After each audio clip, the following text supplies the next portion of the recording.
Hi team, it's Ren here with my first in our series on unlocking the overhead squat. We tend to find with the overhead squat, it's a movement that a lot of people come into the gym wanting to achieve or improve upon. It's a challenging move, and it's one that requires mobility in three key areas. So it requires really good mobility at shoulder, being able to kind of open up fully, be able to kind of push up on that bar actively, and not just mobility but also stability as well, because we need to be able to support that load. Same with the hip and ankle, to support that quality receive position, we need really good mobility at the hip and ankle.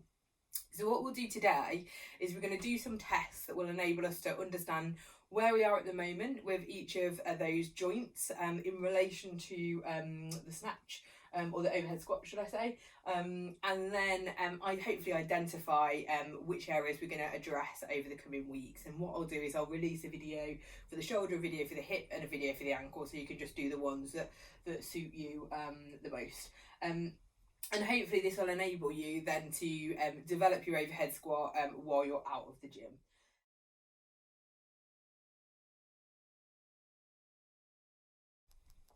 So for the ankle dorsiflexion test, we are going to set up near a wall, and we are going to be barefoot or in socks. And what we want to do is we want to give ourselves a thumbs up and then put the tip of that thumb next to the wall, and then we're going to put our foot near the end of that palm. So we're a thumb and a finger away from the wall. This back leg's just going to drop into just a kind of lunge position. And then when we're set up against the wall, what we want to do now is we just want to push that ankle, push the knee forward over the toes, push that ankle into dorsiflexion. And we're just seeing how far we can come over those toes and how far we can put that ankle into dorsiflexion. And I'm like a scooch off the wall here, so just like a little tiny bit. Wherever you are, you might find that you literally just get stuck here, which is fine. We've answered a question, we've got some ankle restrictions. So wherever you are with this test today, and try both sides, just make a little note of that, and then when we hit our ankle mobility, you can keep on testing just to see how much of an effect the interventions are having. So we do that on the other side as well. So thumbs up, thumb by the wall, big toe by the end of your palm, and then we're just going to set up in that lunge position, and we're just going to push forward over our toes. So a little bit further away on that side for me, so slightly different levels of calf tightness it is for me, almost certainly. So so that will tell you hopefully whether or not it is an ankle issue that is limiting your depth in the overhead squat. And then the second test that we're going to do is like an all-round test. So there's like 9 billion tests to kind of look at hip mobility, and 12 billion for the shoulder. But we're really concerned here about positional strength and being able to get into the specific positions for the snatch, the overhead squat. So we're going to test them in a way that is specific to the overhead squat. It doesn't really matter if our shoulder can do loads of other stuff, because actually we only need it to do the requirements of the overhead squat. So we're going to use the press-in snatch, sometimes also known as a SOTS press for this, but we're not going to take that SOTS press right through to its conclusion. We're just going to focus on pressing in snatch position so that it really just transfers directly over to our overhead squat.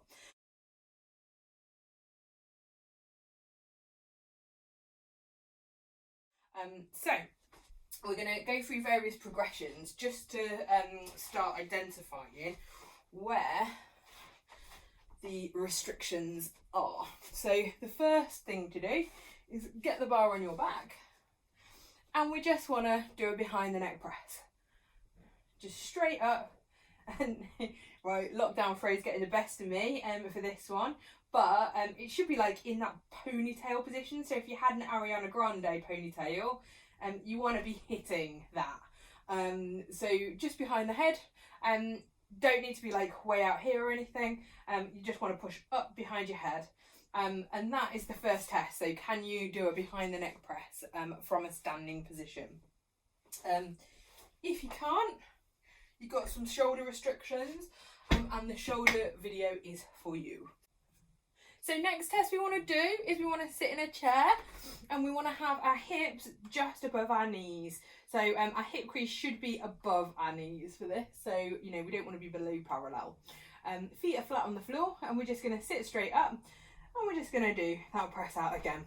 And hopefully that should be exactly the same as when you did it standing up. There shouldn't be a great deal of difference there, but if there is, then that tells us some stuff. Next, we're going to just lean forward slightly. And we're just going to lean our trunk forward slightly, and then we're just going to push out. Now, if you can do a behind the neck press with your trunk at a slightly forward angle position, then you have the requisite shoulder mobility to snatch.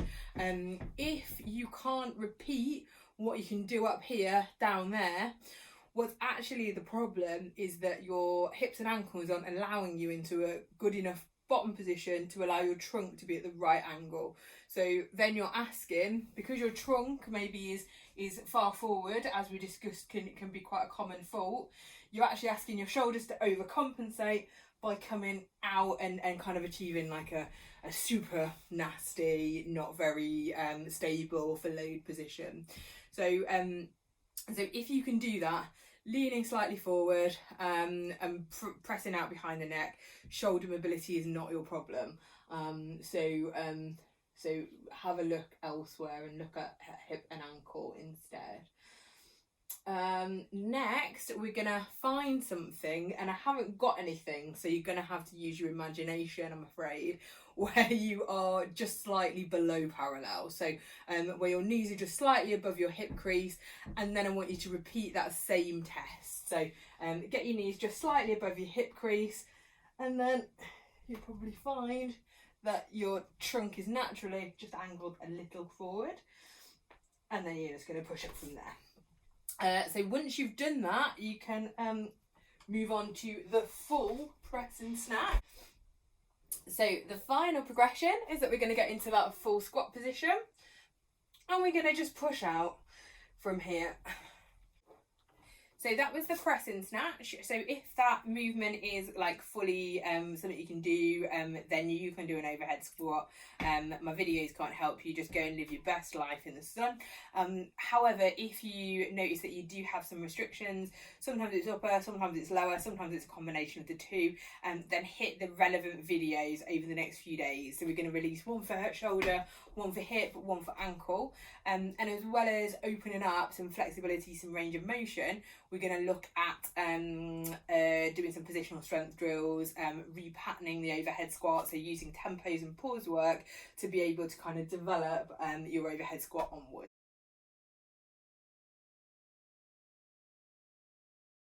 What tends to happen is that you're coming down, everyone's a winner, you're coming down, down, down, down, down, you get to a certain point and you get kind of stuck and you don't want to descend any further.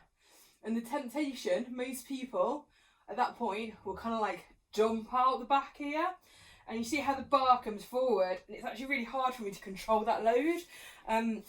All of a sudden that load is in a really badly stacked position, it comes out the front, I try and good morning my way out of the squat, no one's happy with that. We do want a slight, we don't want the spine to be completely vertical, there will be a slight forward lean. It's just about limiting that. So we might want to think, we come down, down, down, down, down, down, down, meet that sticking point again. What I actually want to do is kind of open up at this point, and I want to push my knees out so that I can drop into the bottom of that squat with the weight in a nicely stacked position, so that the weight is still stacked pretty much over my midfoot, so it's got that nice stable base of support.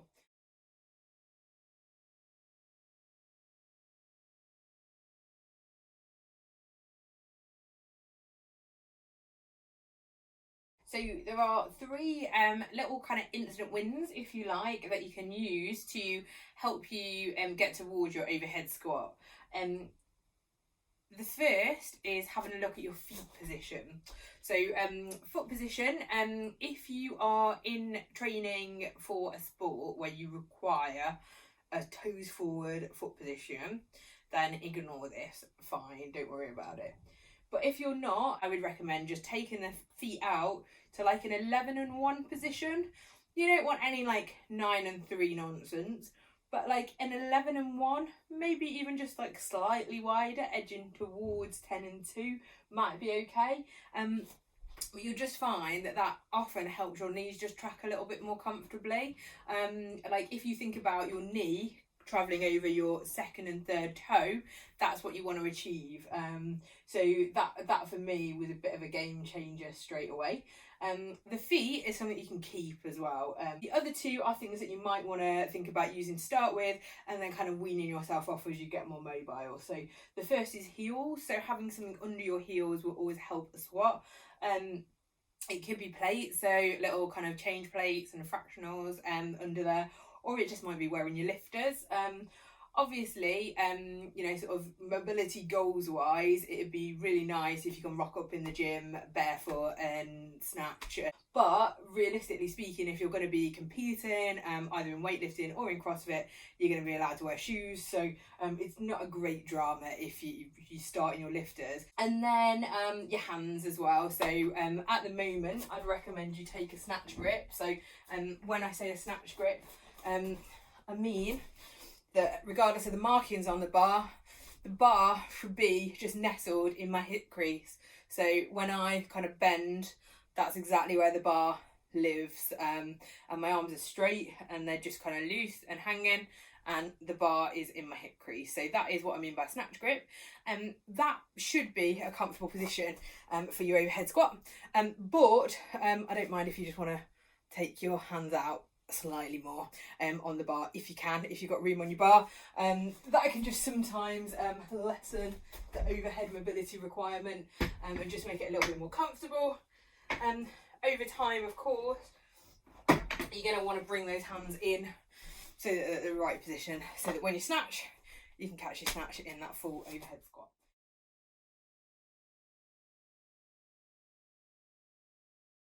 So two key things.